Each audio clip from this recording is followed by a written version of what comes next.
Sunshine Cruz, nagsalita na sa balitang pinopormahan ni Vice Governor Mark Leviste.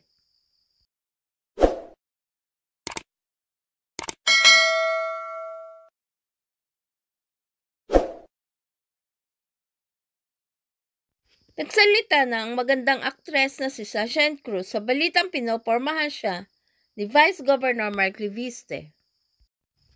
Ayon kay Sunshine, hindi niya alam kung saan nanggagaling ang balita at mariing pinabulaanan ito. Dagdag pa ni Sunshine, nagkakilala lamang sila ni Vice Governor Mark sa birthday at anniversary celebration ni Senator Bong Revilla at nagpakilala lamang sa kanya si Vice Governor Mark at aniya ay walang mali siya yon. Pero aware ka ba na in real life parang pinangla-love triangle ka rin kina Kris Aquino at Mark Leviste? Hindi ko nga alam ano ba nangyayari niyan. Saan ba nagsimula yun? Aware ka ba na naliling ka? Paano ka napasok sa equation? I don't know. Hindi ko alam. Pero anong reaction mo nung narinig mo? Na parang out of the blue.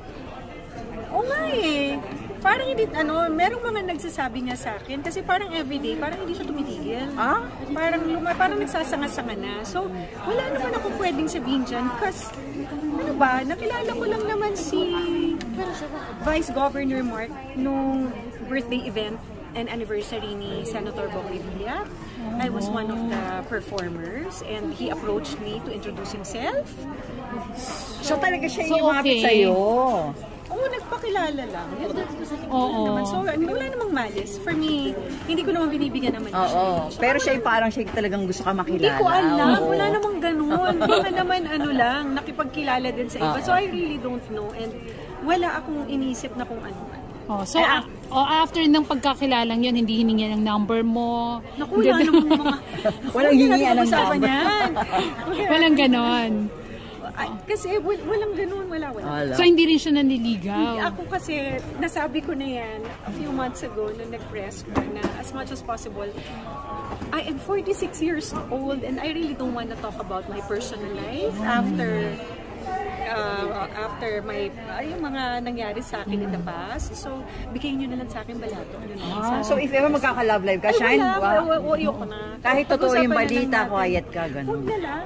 Pero paano kung sa celebrity din? Di ba mahirap naman na iwasan yung ganun? Hindi naman ako pipili na celebrity. Ayaw mo na. Shine. Pero I just want to focus now sa kids and sa mga dogs ko and sa gano'n na lang. Pero politika pwede naman, Miss Shine, kung sakaling may darating. Naku, hindi natin alam, diba? Ngayon talaga, wala doon ang focus ko, but I'm not closing my doors na malay nyo, after 5 years, 10 years, we don't know, may dumating. Pero for now talaga, hindi ko hinihintay. At hindi ka rin nag-entertain ng anyone?